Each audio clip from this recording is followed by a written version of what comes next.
point. Like this guy that was picked up in Canandaigua.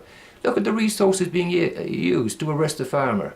Anytime you hear about drug busts from now on, translate that in your mind, okay? If you hear about so many pounds of marijuana, say, hey, 10 pounds, there's a 100-pound bag of potatoes right there. Right, they could have made whiskey with that. Good job catching that 100-pound of potatoes there. Or a 100-pound bag of onions. Whatever the produce. That's how stupid this is. Capiche? So, we gotta wake up.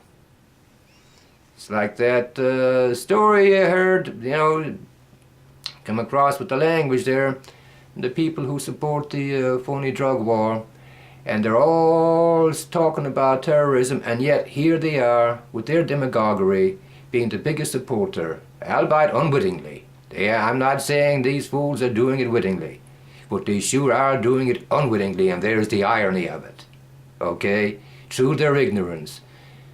And what is being described as the know-nothing, nativist, truculent, bloviating, barbaric demagoguery. That's the mentality, the mindset that condemned Galileo. Jim Crow still stalking the land. The mentality is of the old ignorant Pat and Mike off the boat. Everybody who supports this drug war, you're every bit as ignorant as Pat and Mike off the boat. Okay?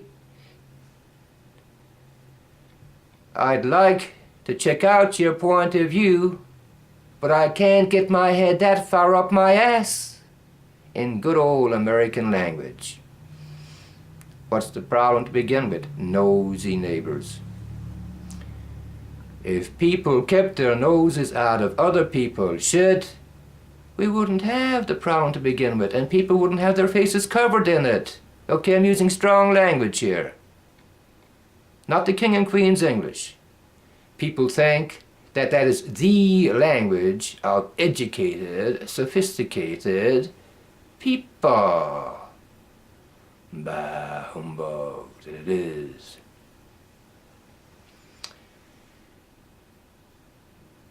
Here's a good American metaphor to quote an old buddy of mine, Bob Morrison. Folks who think that that is the standard can go take a flying fox and rolling donuts for themselves.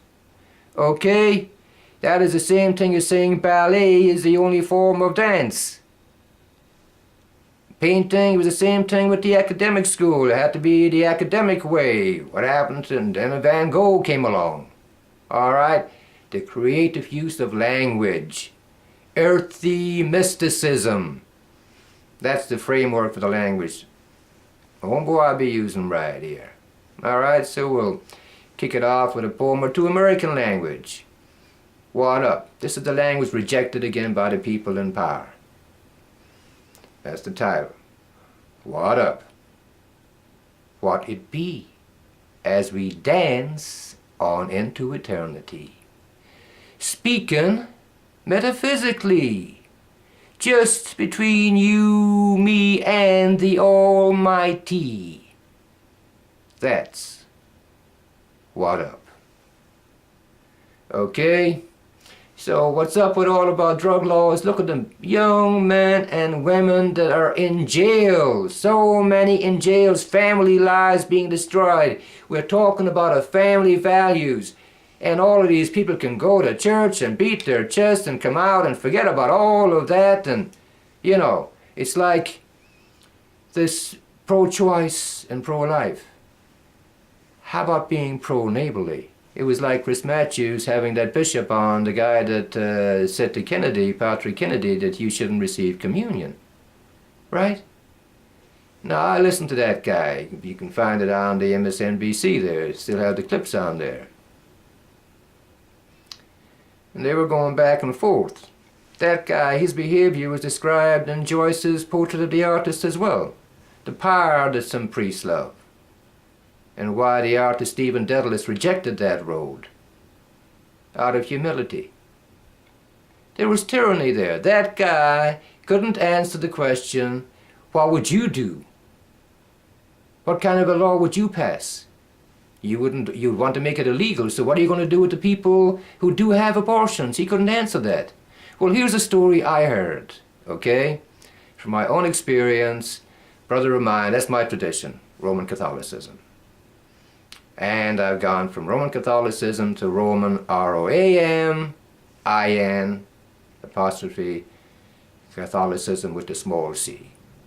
Because, this bishop was talking about each person should stay inside their own faith.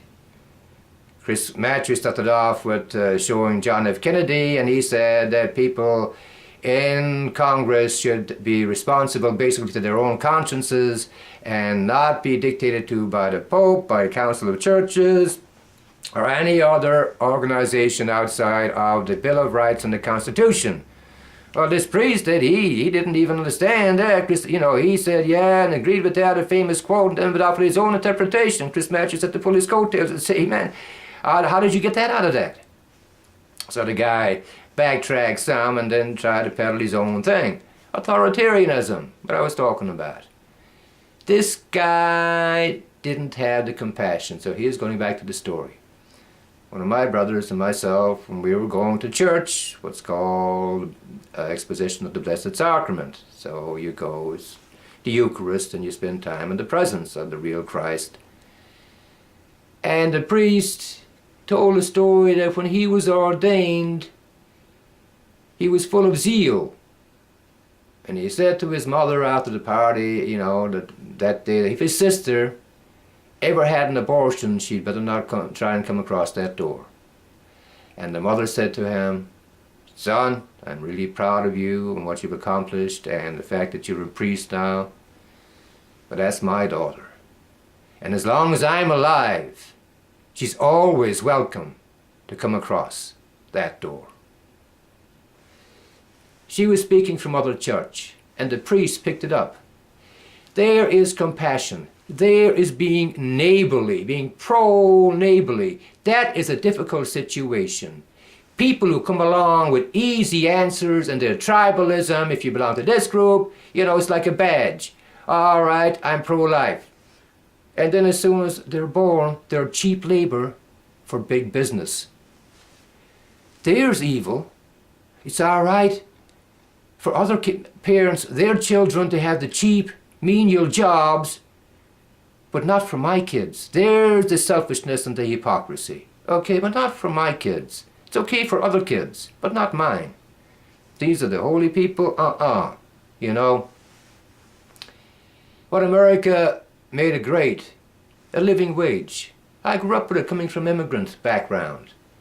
The uncles and the father who'd returned from America, I would hear those stories, as a kid, the proverbial being knee-high to a grasshopper. And that's what amazed them. It was where poor people could leave other countries and go here and make a living wage. Of course, now we also know that that was limited mainly to people of the Euro race, Euro background. Okay? And thanks be to God, that's changed and needs to be changing, and that's what we're trying to do right here. And we want people to stop cooperating in their own oppression, putting the questions out there. Why is that happening? Let's get rid of that. So the priest and that story, that's the appropriate response to that about abortion. Okay, being neighborly, having understanding. Those are gifts of the Spirit. These bishops talking about it, they don't have these gifts of the Spirit the way they're talking. Condemnation, and then the way they're selective in their morality, as soon as they're born, they're cheap labor for big business. That's okay because that's the American way. How did that get to be the American way? That's landlordism. Okay, you can't criticize capitalism. Sure you can. You've got predatory capitalism. You've got different kinds of capitalism. You have entrepreneurial, that's landlord capitalism. Then you have entrepreneurial, which takes into account the common good. Okay? What is good? And that is respecting people's rights. Keeping your nose out of other people's business. Being good neighbors, not bad ones.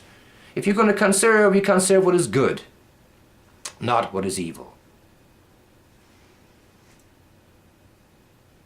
Let's get to it. Let's roll.